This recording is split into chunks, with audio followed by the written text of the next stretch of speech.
Hello everyone, Operator Starsky here. Oh my god, it was a very long day that started yesterday, and I nearly managed to prepare this stream. Actually, I failed because there's so many news to tell you guys. First of all, I would like to start with this attack that was happening since yesterday night. And this night was tough. Tonight, Russian terrorists committed a new drone strike using the Iranian-made kamikaze drones Shahed 136. And we know that there were several groups of drones. 15 of them were shot down over Kiev, which makes it 100% of those drones that were shot down over the capital city. But some of them hit their targets. We know that one of those drones killed, I believe, a civilian person in the Dnipro area. While striking the power facility. And this morning, Russian terrorists performed multiple missile launches using their strategic bombers and fighters, as well as missile-carrying ships. And there were three main vectors of attack. Let me show you.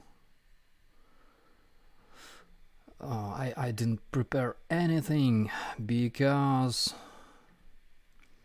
I failed. There were three main vectors of attack. They used their strategic aviation that usually goes from their air base on the north. The air base called Olenia, and they fly approximately this way and launch their missiles from approximately this location. And they also shot multiple missiles from the territory of the Black Sea, approximately from here.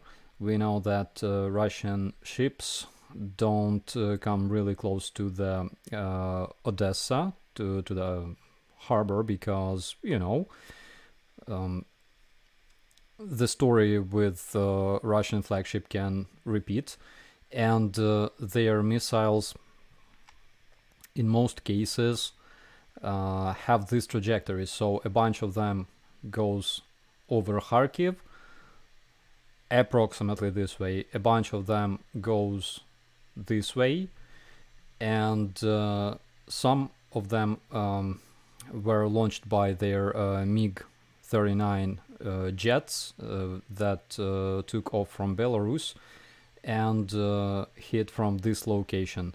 MiG-39 jets are known for being able to carry their hypersonic missiles, and after this big wave of Russian missiles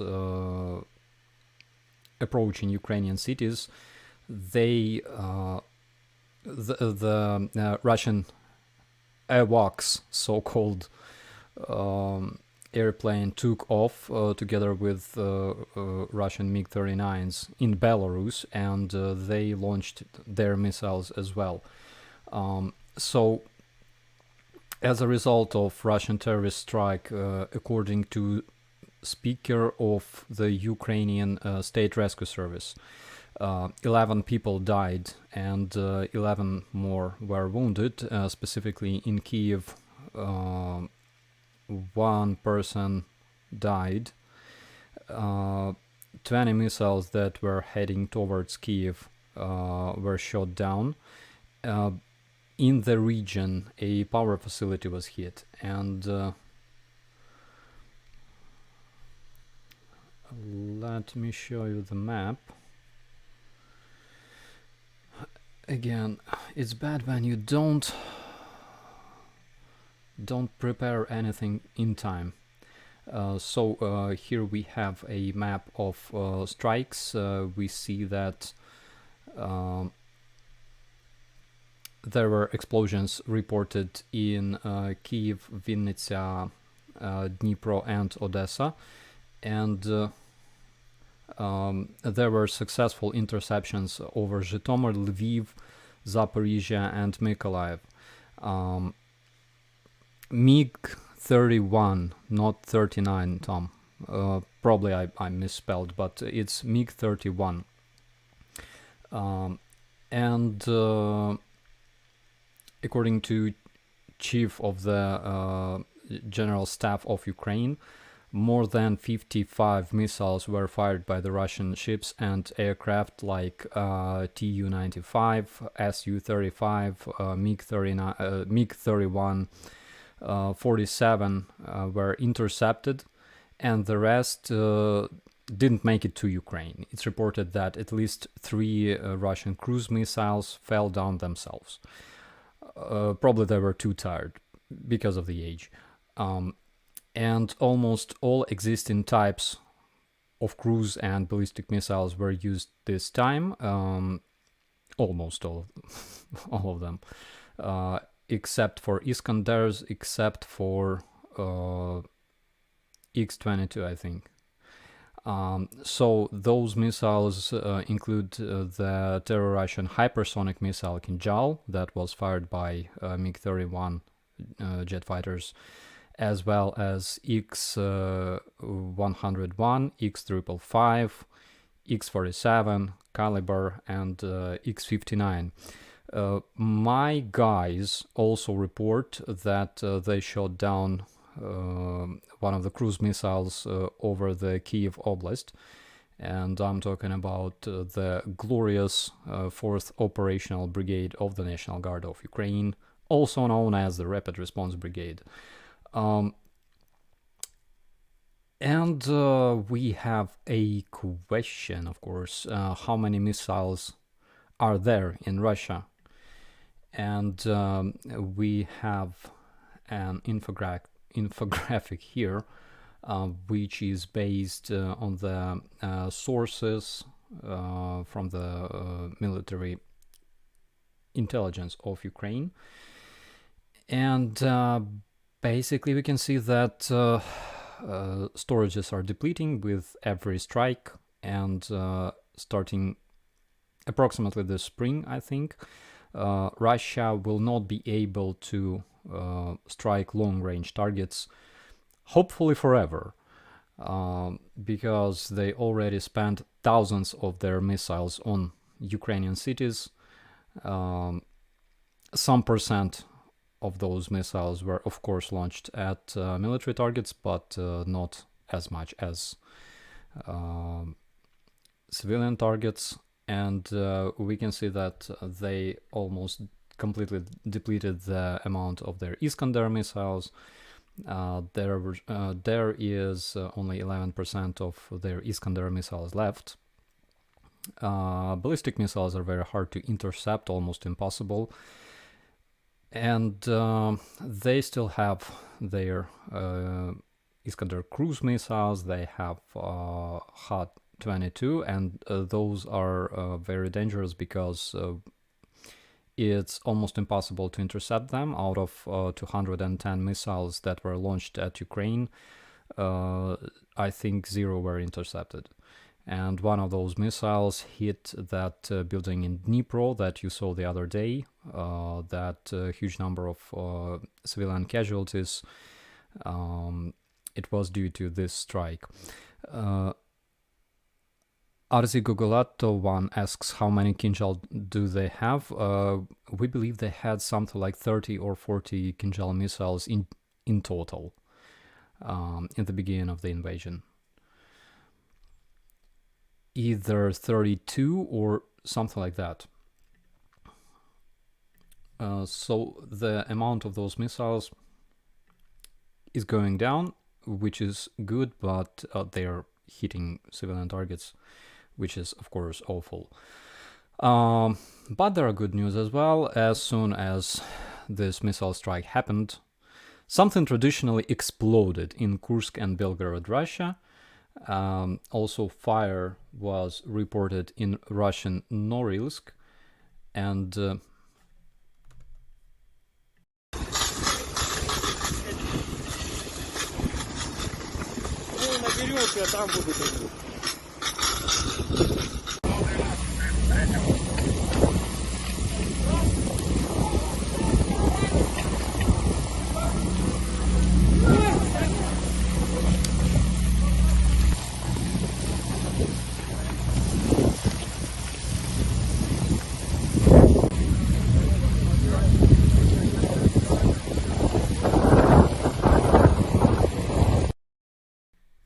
oh yeah, that's better.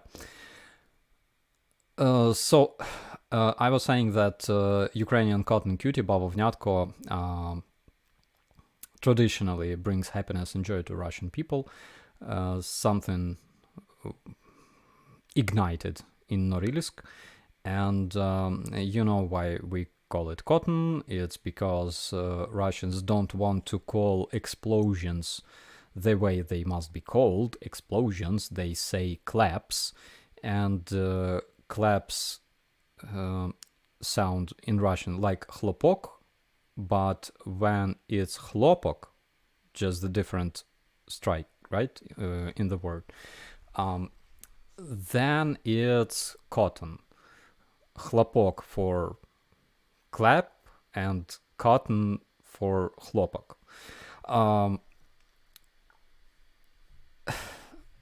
So it was funny, I agree. But also we know that in Bakhmut, Russian terrorists destroyed the pediatric clinic. Actually, I remember this one. So it was also hit by Russian missiles, judging from the size of this crater. And of course, like 100%, of course, they will claim that there were Ukrainian troops stationed in the pediatric clinic, because, like, who cares about those kids? They can treat themselves at home, right? And of course, you can see all kinds of destroyed Ukrainian military vehicles and tanks and bodies of Ukrainian soldiers scattered around. Not really. To cover their failure, actually, in Bakhmut, Russians staged this huge offensive south of Zaporizhian Oblast, and Ukrainian armed forces showed pictures of Russian inflatable tanks that were used in the area. And let me show you those pictures, because again, they are amazing, just like everything produced by this beautiful terrorist country. That is a picture of a Russian inflatable tank. It looks exactly like on the smaller picture. There is another one.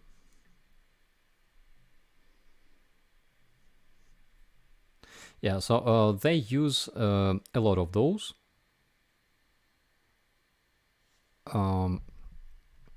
They use a lot of those.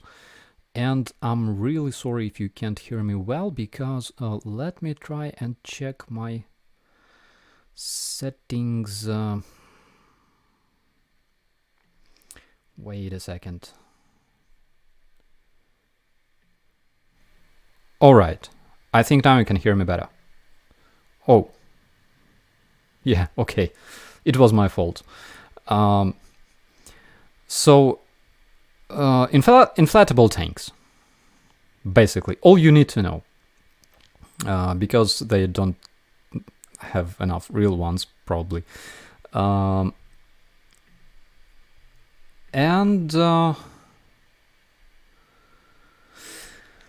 Oh my God, what we have next? There's so many news today. It's a crazy day. Again, that started yesterday, and we live on coffee. Actually, today it was confirmed also that Russians started the advance towards Vuhledar. Let's see it on the map.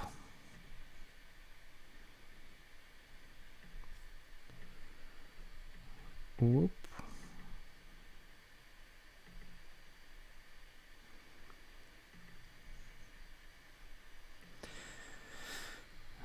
Basically, it's south of Donetsk region. Here we can see it.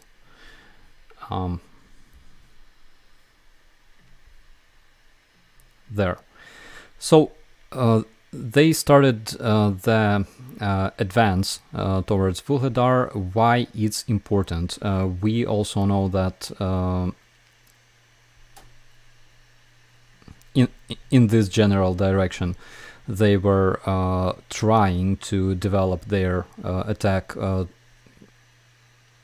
stage, their advance towards Zaporizhia, but in Vuhledar it looks serious. And why it's important for Russians is because Vuhledar can be used to develop a good counter-offensive against the Russian terrorists for the Ukrainian armed forces. Vuhledar is also located on the elevation, and it's easy to protect, basically, against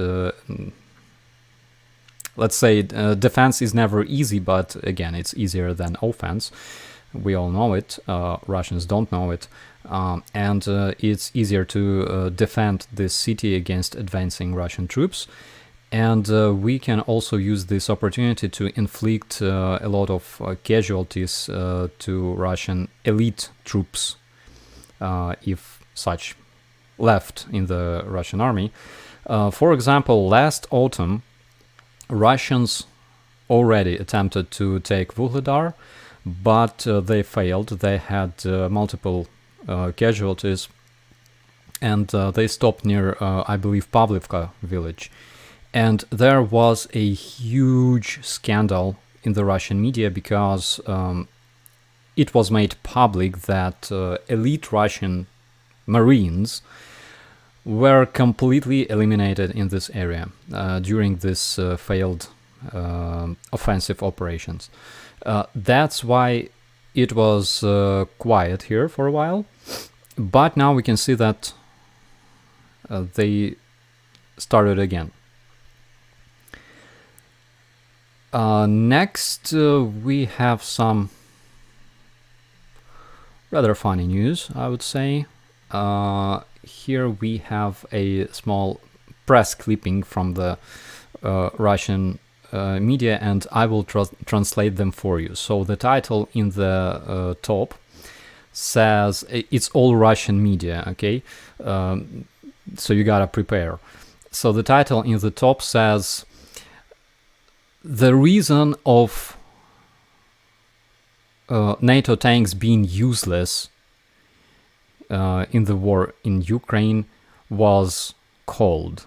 Yeah, so Russians developed some reason to explain to Russian citizens that NATO tanks will be useless on Ukrainian battlefield. The second one says, military expert explains why NATO tanks are not good for fighting in Ukraine. They already have this, this hysteria, okay, regarding those tanks arriving to Ukraine. That's why they start pumping up this informational space with crap like this. Third one says, which is hilarious. Third one says, expert warns that Abrams and Leopard 2 are dangerous for health of Ukrainians.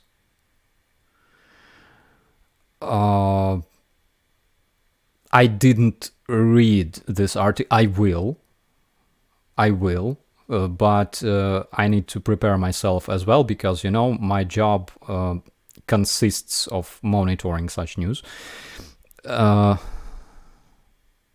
And Gabriel Dobre says, "Hi Starsky, how many Leopard tanks Russian propagandists claim to be destroyed already?" I think they already destroyed something like 200, 300 maybe, using just handguns and contactless sparring. And the fourth title says, you gotta prepare yourself, okay? Because this one is the best one, the last title. It says Rogozin, and you remember Rogozin, that Nazi ex-chief of Russian cosmic program, who was a member of far-right Russian nationalist movement called Russian National Unity, RNE. That was recognized as extremist group in Russia. So Rogozin told about a robot killer of tanks, Abrams and Leopard. So you probably remember this robot Boris. Oh my God, let's see it again because it's so incredibly awesome. Robot Boris. Robot Boris.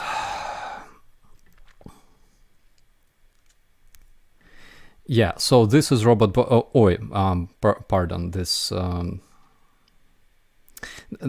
this one is a fake Robot Boris because we know that Robot Boris is fake, okay?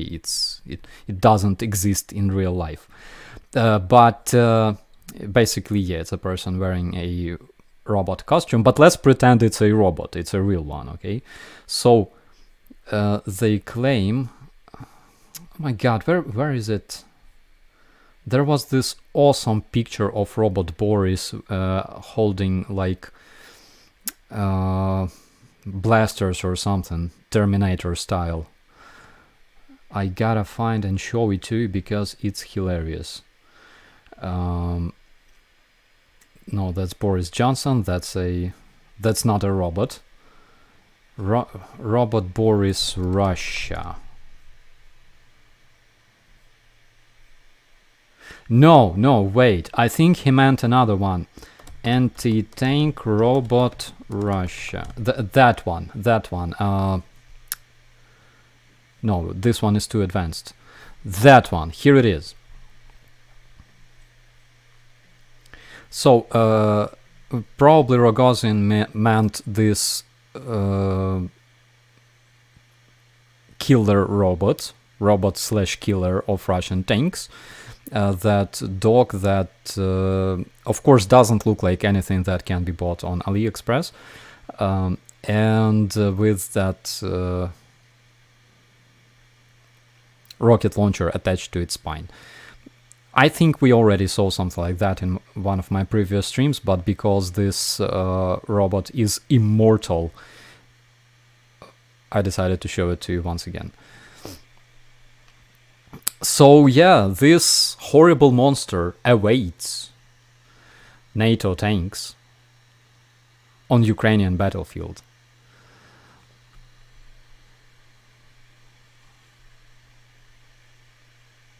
Why are you laughing? It's not funny, actually. It's very, very sad. Okay. Screw this. My God.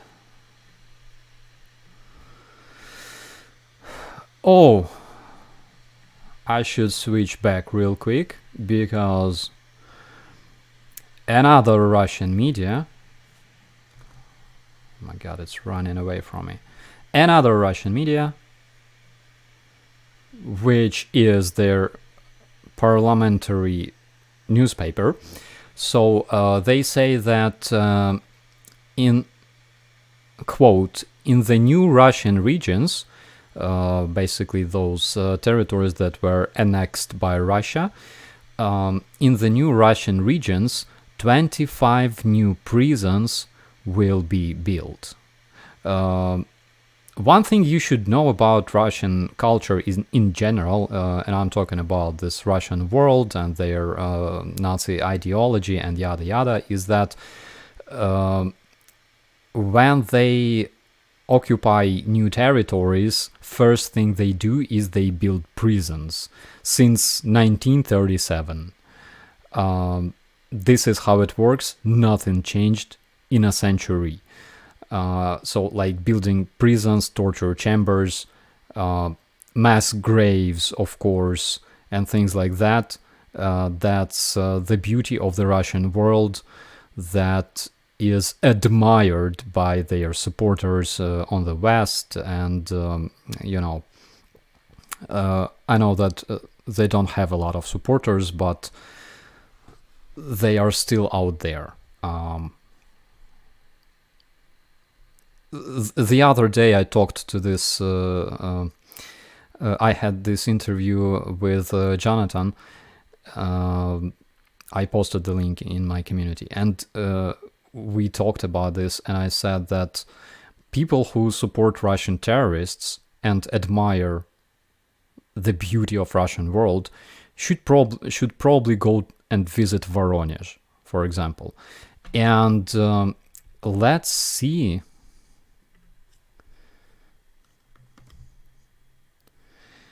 what we have next. Next, again, guys, I have this video for you. And on this video, Russians claim that Ukrainian recruiters visit Ukrainian apartments and forcefully take Ukrainian citizens with them and send them, to the front. Basically, the same what they do in Russia, but for real. Okay, so we found some interesting video that I would love to show to you, and you gotta listen very carefully to what I say after this, because it's amazing. So here it is. Люди, дивіться, що коїться, в армію забирають, насильно! Відчіпай дитину! Пустіть!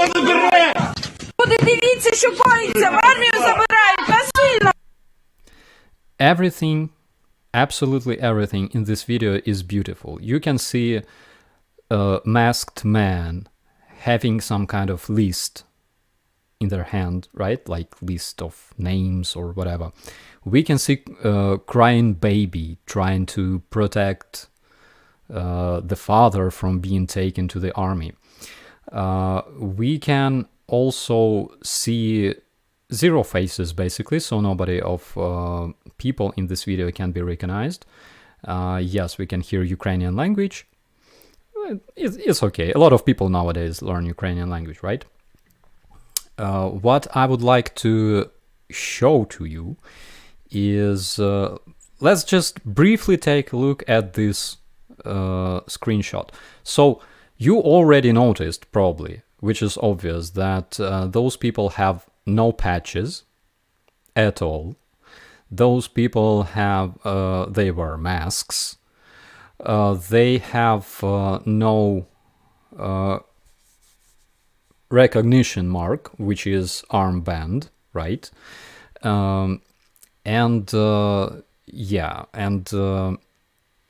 Those are obvious reasons to claim that all this crap is staged. There's another thing. First of all, I'm not sure, but for some reason, those two gentlemen, and how it happens in Ukraine. In Ukraine, if you receive this paper from the recruitment office and you didn't show up for 2 or 3 times, then they can call policemen, and together with the policeman, the representative of the recruitment office comes to your apartment. This is how it happens in Ukraine. This is how it is in real life. They don't have in the armed forces of Ukraine, they don't have that special unit that goes around apartments catching people. There's usually just one person wearing a military uniform and a couple patrol policemen together with him. So also they don't wear masks, of course. And of course they wear patches and armbands. Also here in this video you can see that they wear different type of camouflage. So for example, if we take a close look at this video once again, you can see that they both are wearing different tops and different pants, like different jackets and different pants, which is again a big nonsense, specifically for people working in recruitment offices, because usually they have the full complement of the uniform. And there is another less obvious thing, which is here. Take a close look at their boots, because this is something that Russians completely unaware of. Take a look at this. You see those boots, right? So here we have our beautiful browser. Let's check Armed Forces of Ukraine. And let's see the pictures. So, well, yeah, here for example. Let's check this one. Let's check this one. Let's check. This one looks good as well. Okay, so here on this picture, we can see why are they all wearing British uniform? Are they? And Kalashnikovs. It's a strange one, but anyways, I can totally tell you that this guy doesn't know about military culture, okay? These guys wear boots properly, because in Ukrainian army, and we can see on the video that they're wearing something that looks like Ukrainian boots called talan, but in Ukrainian army you don't tuck your pants into talans, okay? You don't do that. There are people who do that because they served like that many years ago. Some of them are just, let's call them not very smart, like on this picture on the left. But generally we don't tuck the pants into our boots. Russians love this. Oh my god, this dog again. Jesus. Russians enjoy it. Russians love tucking their pants into the boots because obviously it makes them look whatever. Spetsnaz style, old school Spetsnaz, whatever. And here we can see that they also tuck their pants into the boots, and those pants actually look Russian to me, because I saw a lot of them in Hostomel. No idea why they were losing pants so often, but yeah. It's a completely different... Yeah, you see, it's like... looks like a Russian camo to me with Ukrainian jackets. Okay. What else do we have today? Today there was a very important decision made by the European Council, specifically the Parliamentary Assembly of the European Council. And who's calling me?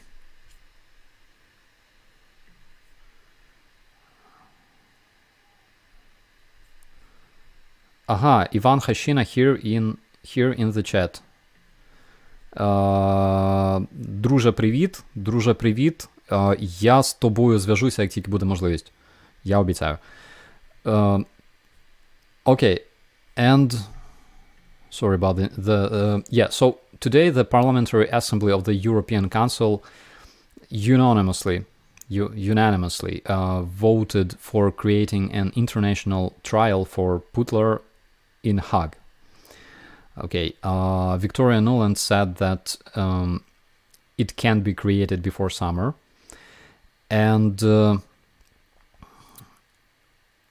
supporters of the Russian terrorism, of course, can tell all kinds of BS about Ukrainian Nazi bombing Donbass. But today the Parliamentary Assembly of the European Council adopted a resolution that recognizes Russian invasion in Ukraine as possible genocide of the Ukrainian nation. So they also recognize that Russians used their propaganda to justify ethnic genocide of the Ukrainian nation. And basically you can pass this to all the haters of Ukraine and all the supporters of Russian terrorism if you know support Ukraine. Don't support Ukraine, they do that because of a sheer hatred. They hate Ukraine for whatever reason. People who support Ukraine, they do that because they are open and they don't have this hate inside of them. And this reminds me of a beautiful story that I want to read to you. It's an old Cherokee legend. So an old Cherokee is teaching his grandson about life. A fight is going on inside me, he says to the boy. It is a terrible fight, and it's between two wolves. One is evil, his anger, envy, sorrow, regret, greed, arrogance, self-pity, guilt, resentment, inferiority, lies, false pride, superiority, and ego. He continued, the other is good. He is joy, peace, love, hope, serenity, humanity, kindness, empathy, generosity, truth, compassion, and faith. The same fight is going on inside you and inside every other person too. The grandson thought about it for a minute and then asked his grandfather, which wolf will win? And the old Cherokee simply replied, the one you feed. And in my opinion, it's a perfect description of what happens nowadays. If you feed all the evil inside you, that is exactly what you are going to be, and you are doing everything for evil to win. And if you feed and cherish all the good things, like compassion, like love, like friendship, like support, you're doing everything for this good wolf to win this fight. All right, we did it. We made it. There were a lot of news today. A lot of news still to come. Let me check real quick if we have any new updates on the situation. Because again, we've heard that in the European Union there are already talks about bringing airplanes to Ukraine. Let's say I'm not gonna, like pump up the how you call this word? Oh my god, hate when I can't remember them. this excitement, right, about around the news.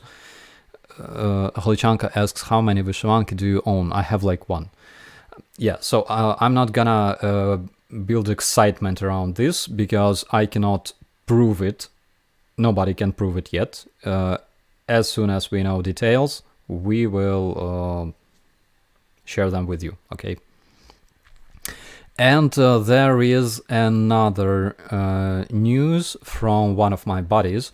He is watching this stream right now because I told him that I'm gonna mention him. So he's an Australian volunteer, and he is fighting against Russian invaders here in Ukraine since day one, basically. So he was with my brigade. Currently, he's with a different unit. But you can pass your most positive energy to this person because, first of all, he's awesome. He has great experience, and he got wounded. So he got wounded by a freaking tank during a combat operation. They were taking Russian positions. Russians opened fire at them, and they started shooting back, and he got wounded, but they still managed to take positions even though he was wounded. And our guys, the Ukrainian guys, finished that tank and finished everybody. They took a lot of let me tell you the details, basically, because I have them all here. Yeah, so where it is.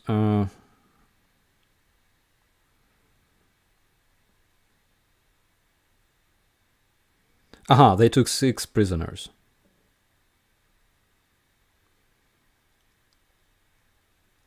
They were holding position for hours before the and right now. The Tripler says, interview him.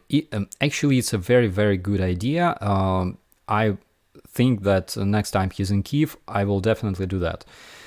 So, yeah, buddy, if you're watching this, you have our love and appreciation, and you can read all of those beautiful commentaries in the live chat right now, because you are amazing and your guys are awesome. So, yeah, that's what I wanted to say. He is Australian, as I already mentioned. He was with us during the Battle of Hostomel, by the way. He just arrived to Ukraine. He was like assessing the situation, and that he got into this massive combat in Hostomel. And when we moved out from Hostomel after this combat and we moved to Kiev, he moved with us, and he was among the very, very first international legionnaires, basically. He was among the first international volunteers fighting for Ukraine, because he also participated in combat for Moshchun, not far from Hostomel. It was one of the crucial battles on the operational level, I would say. And he's a badass, trust me. So I'm really proud that I have such friends. Belly rubs for Fudge. He receives all my belly rubs, Nadine. I wish I received at least some of those. Were you in Hostomel when the airplane with 400 paratroopers were shot down? Andrea, this airplane was not shot down in Hostomel, it was shot down in Vasilkiv. It's a different airport, and it was attacked, I think, in the night between 24th and 25th of February. And yes, that IL-76 was shot down over Vasilkiv. not over Hostomel. In Hostomel, they attempted to land one of IL-76. They failed because the runway was damaged. And then we found evidence that they tried to repair the runway. But again, it was very, very hard because they were constantly shelled by Ukrainian artillery. And Martian CKX says Starsky video feed is getting choppy, but voice is working fine. Voice is the most important thing. Yes, we are streaming from Ukraine. That's why lags are, of course, expected. Belly rubs to operator Starsky. Thank you so much, Manu. What streaming studio software do you do these streams on? Ian, it's OBS Studio, Streamlabs OBS Studio. The problem is not the Streamlabs OBS Studio. The problem is Starlink that delivers beautiful download speed of almost 200 megabits per second, but only 5 megabits of upload speed. That's the problem. I don't have enough bandwidth to upload to stream videos. Maybe they will change it. I really hope that they will.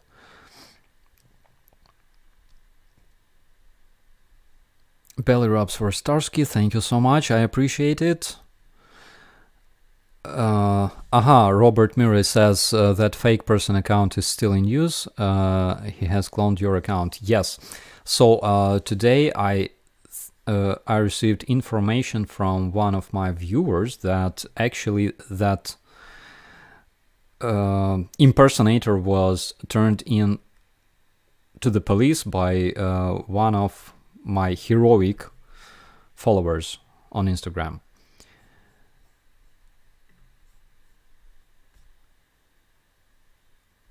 Will all Ukrainian army grow beards now? Those who look stylish with those beards, they will, I think. Beards don't fit everybody, first of all. And there are people like me who want to stay alive after a possible gas attack, for example. That's why we don't grow beards. This is not a beard. This is unshaved Starsky. And I will eliminate it tomorrow, I swear. So yeah, sounds like Starlink is a hose, not a pipeline. It really is, Audrey. You can watch a lot of YouTube, you can download anything, the speed is great for downloading, but uploading, not really. I already tuned down the bitrate for my streams, for videos specifically, to something approximately 1000 like 1 and 5 megabits per second, and still you see those lags.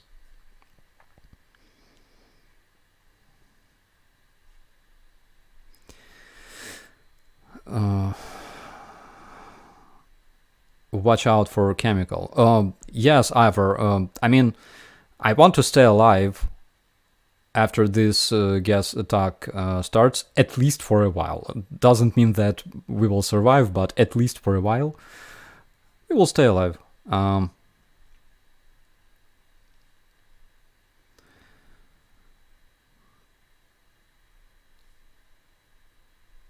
Mustache. Actually, I had a mustache, and actually, I even have a picture to prove it. Just a second, I have it right here. Where are my albums? No, it's not the one. It's a different one. This one you wouldn't like to see. And here it is, I believe. Yeah. Okay.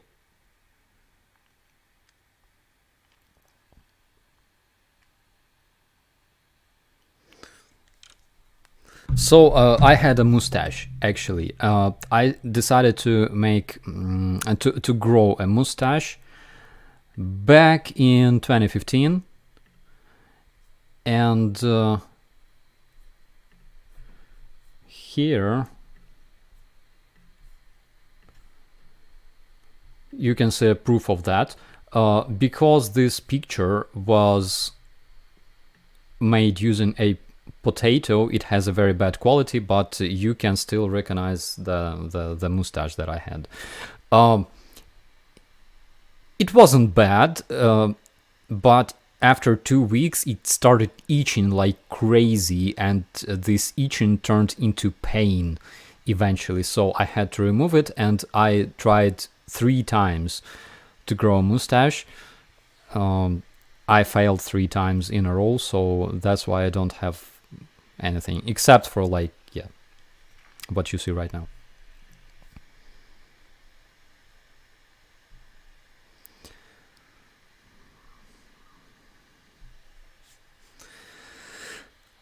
All right, and of course my mustache cannot be compared even close to, um, to our warstache.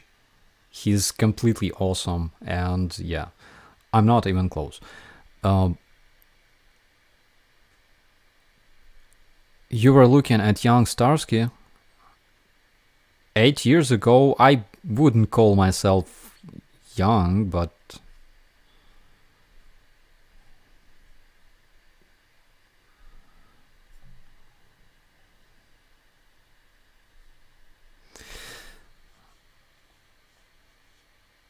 Amethyst, do you know Yankee from Ukraine? You can have a mustache like him.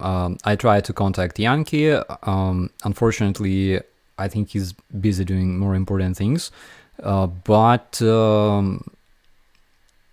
again, I would like those. My father has a mustache, and they look good, but they itch and they hurt, and they get in the way. On the other hand, you collect all kinds of food that you consume during the day. You collect it in your mustache. That's why when you're hungry, you have like some extra storage.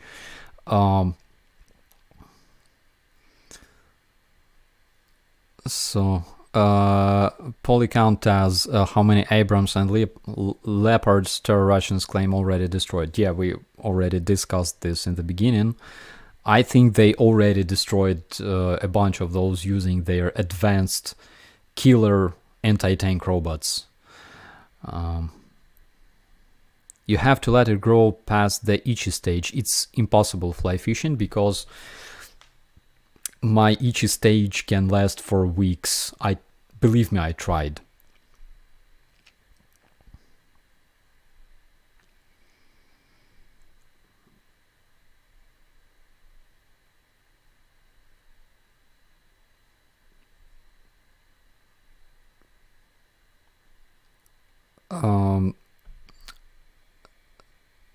Since you love music, could you sing Червона Калина for us live? I'm not a very good singer, unfortunately. My vocals suck. That's why I can scream like a god, but my clean vocals are very, very bad, believe me. How long does it take to train a tank crew? So we know, I think it was in my previous stream, maybe I was sleepy, but we know that around 46 days it takes to train a crew for either a Challenger or a Leopard tank. I believe one of our viewers said that in the chat.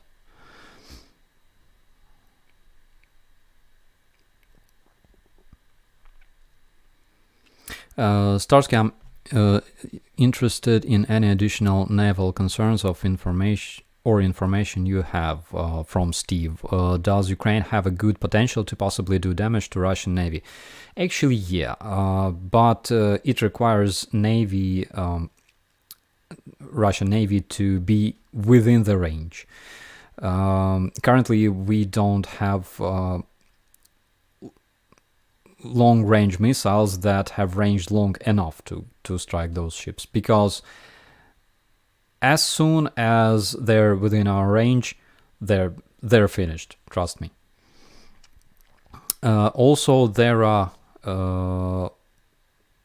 naval drones that we have, and we can use those, of course. They are very, very hard to spot, even using their acoustic measures, but I think they use the radio electronic warfare machines in order to suppress the communication between operators and those drones, because still they're operated through radio, obviously.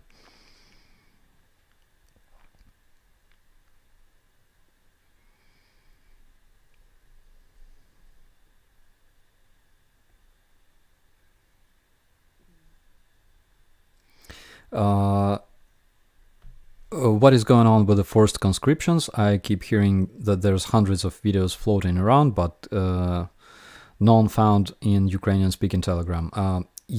So far I saw only two of those. One was showing two Ukrainian officers that were sticking some note written on a paper into a door, and it was recorded on a camera. Not sure if they were even like recruiters or just buddies of a guy who lived there or something like that. Another thing was that video that we showed today, and basically I explained why it was staged, because it doesn't look like this in real life.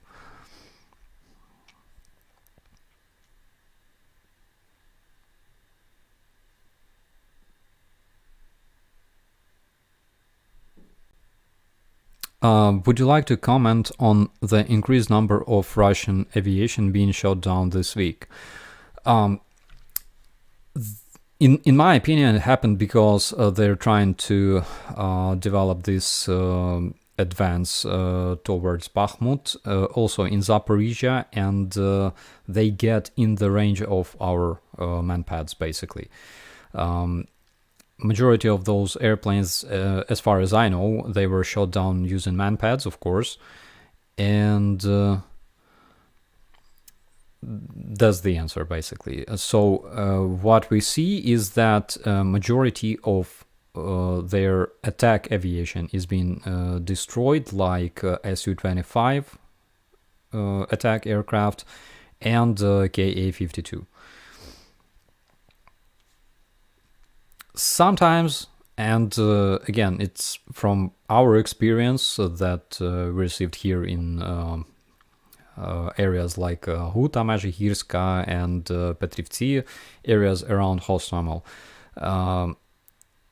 It's kind of hard to destroy those helicopters because they fly very, very low, and then they just go up near some, like in front of a tree line, you know. They go up, they shoot their rockets, and they fly away instantly. And it takes just like a couple of seconds.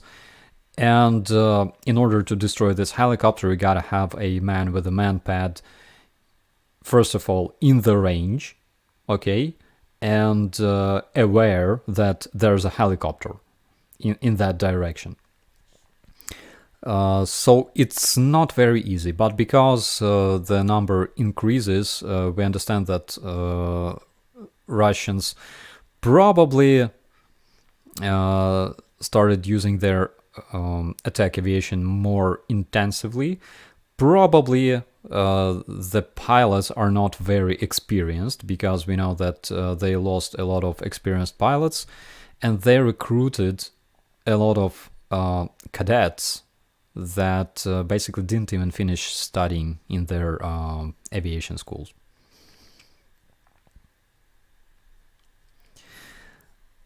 I dream about the moment when we will see those tactical jet fighters and tactical bombers intercepted. That would be so great. I mean, that would be so cool to have, for example, some kind of like interceptor drone armed with anti-air missiles. But it's just dreams right now.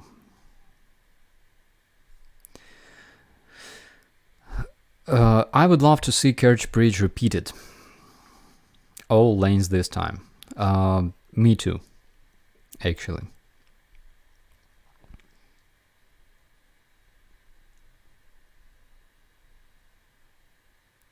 Robert Murray asks, Starsky, are you getting a chance to drive a tank?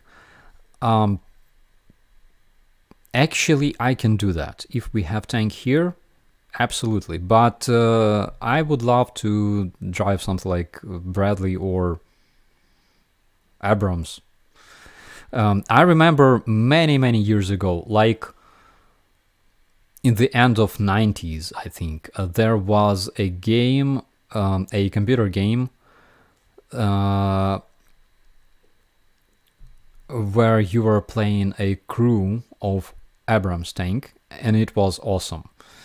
So maybe someday my dream will come true.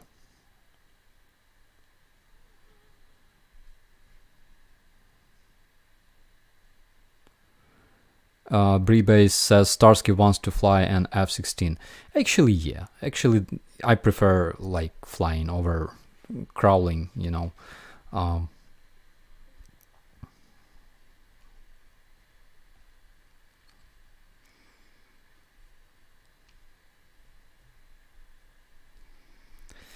Bouncing bombs, carriage bridge. Maybe.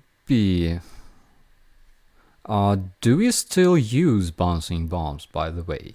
I know they were used widely in the World War II, but I'm not sure that we have them nowadays.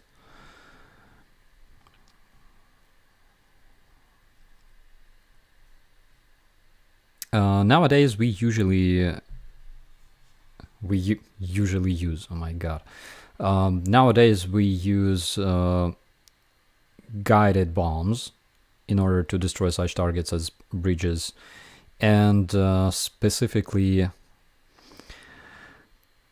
penetrating bombs, actually.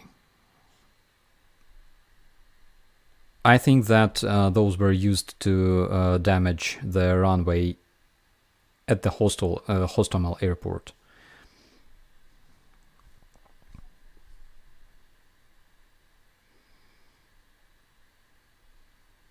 Yeah, Hingle says that was a Novologic game, loved it. Also, they have had A10 Warthog game and one for F-22 Lightning.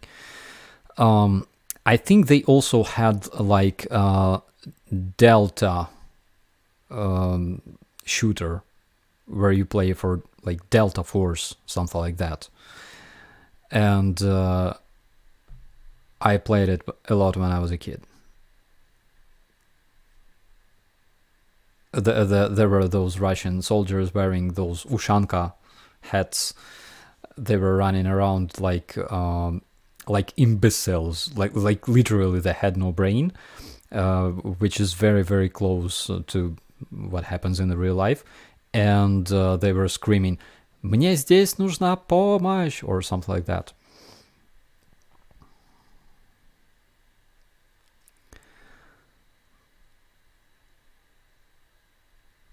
Supreme Commander, any update to GLSDB ammo for HIMARS and Mars?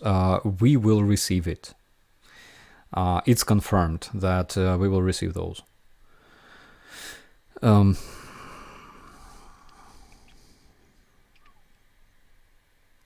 Is Russia again using thermobaric munition? Activista, yes, they still use it. They never stopped using it. They have those TOS Sancepek or Buratino. Those are different systems, but still similar. Different versions of the same system, so to say. And it's a horrible thing, but it doesn't have a really long range of use. I think it's somewhere around 10 kilometers. So, for example, the BM-21 Grad system can launch their rockets, right? Rocket shells. For at the distance of almost 40 kilometers, while this TOS Санцепёк can only shoot those thermobaric rockets at the range of around 10 kilometers, or less than that.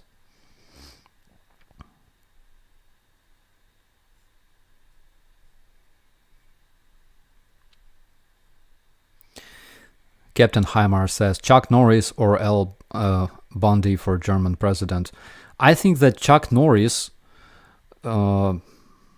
deserves to be a president of the Earth, actually, if not the galaxy, because it's a Chuck Norris, you know. Electing Chuck Norris as a president of Germany would be like downshifting, actually.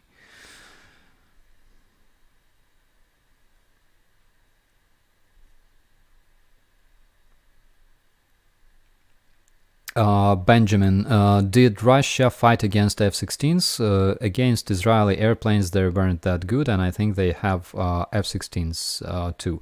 Yes, I believe that Israeli Air Force is armed with F-16 fighters. There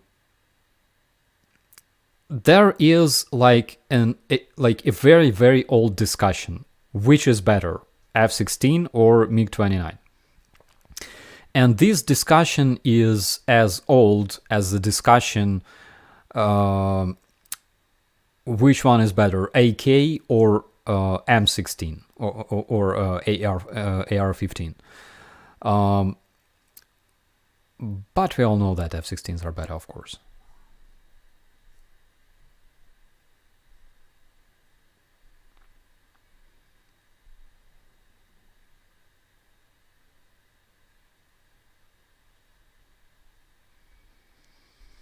Yeah, jokes aside, Russia has a vast supply of thermobaric weapons and other war crimes along those lines, of course.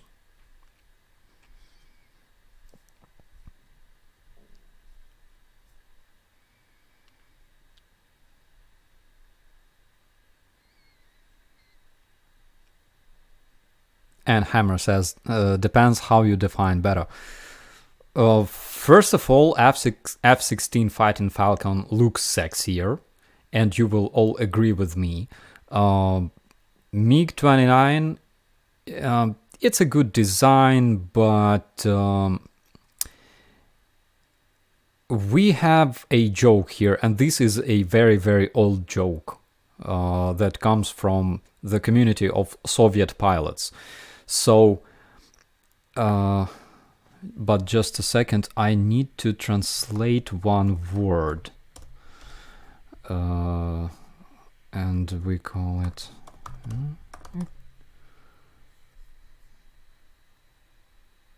Yeah, so... there was a very, very old joke. Like... Let me remember it because it's very old. So,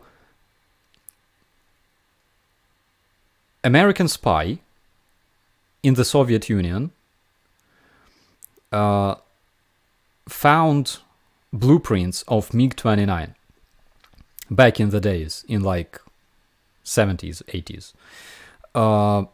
He found those blueprints, he sent them to Pentagon, and Pentagon decided to build MiG-29 out of those blueprints.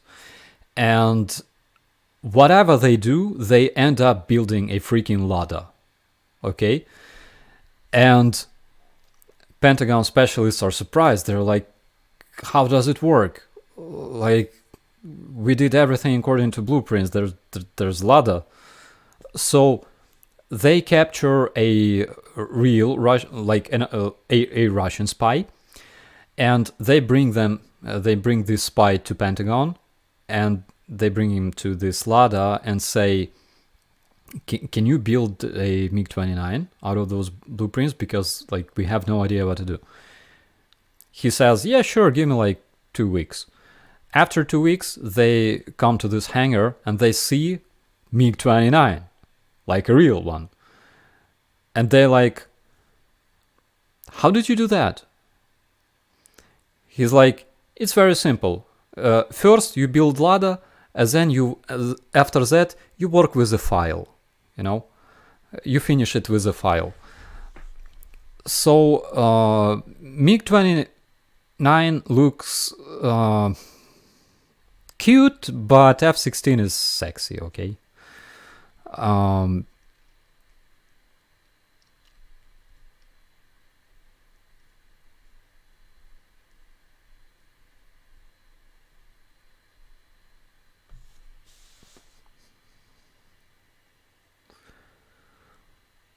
Raptors would do well. Raptors, yeah. I like Raptors, the way they look. I like the way they perform. But let's say again, they look cool, but they're not sexy because F-16 is like classic. It's like A-10. Old school people know what I'm talking about.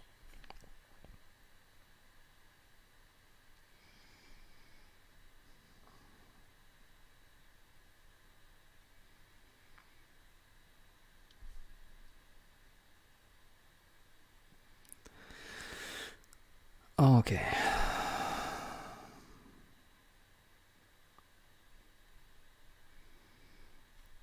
Double back again. F-16 landing gear not suited for rough runways. Really? I think they can operate from like soft airfields, unpaved ones.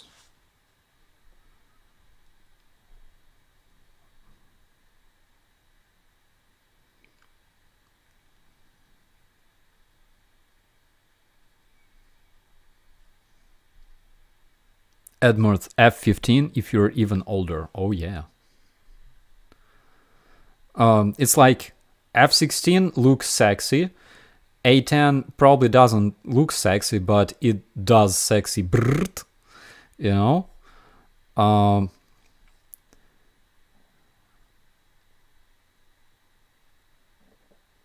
But because I'm a European, to me, there's like one big rival to F-16 is a Eurofighter 2000. Because Eurofighter, and they have this voice installed in Eurofighter. They call it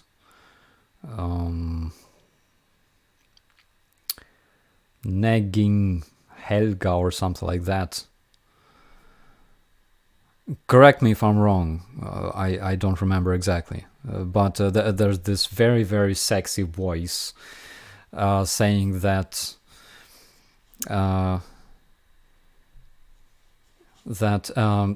you should retract your landing gear or things like that.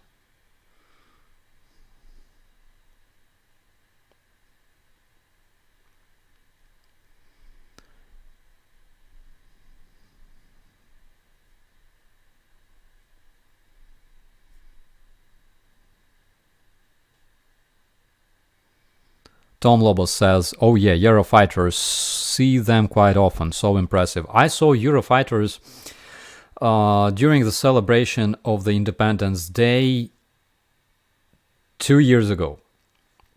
It's when I saw Maria flying for the, not for the first, but for the last time. So there were different airplanes. Ukrainian airplanes, then airplanes of our colleagues, our NATO colleagues.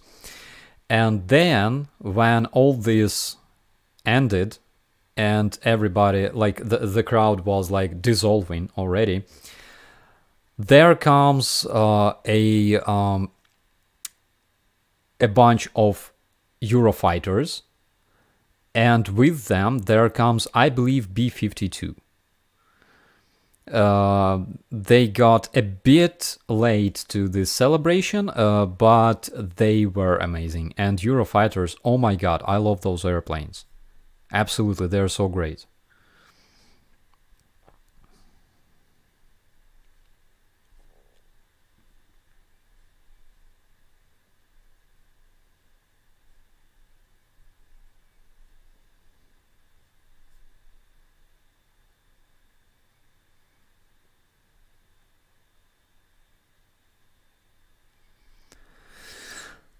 Okay, guys, we'll be finishing the stream on this positive note.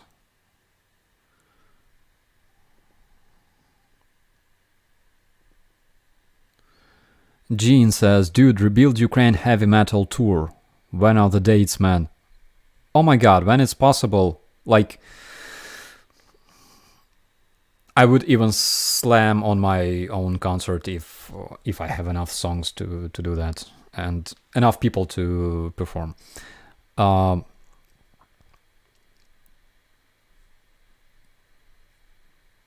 Greetings from Liechtenstein.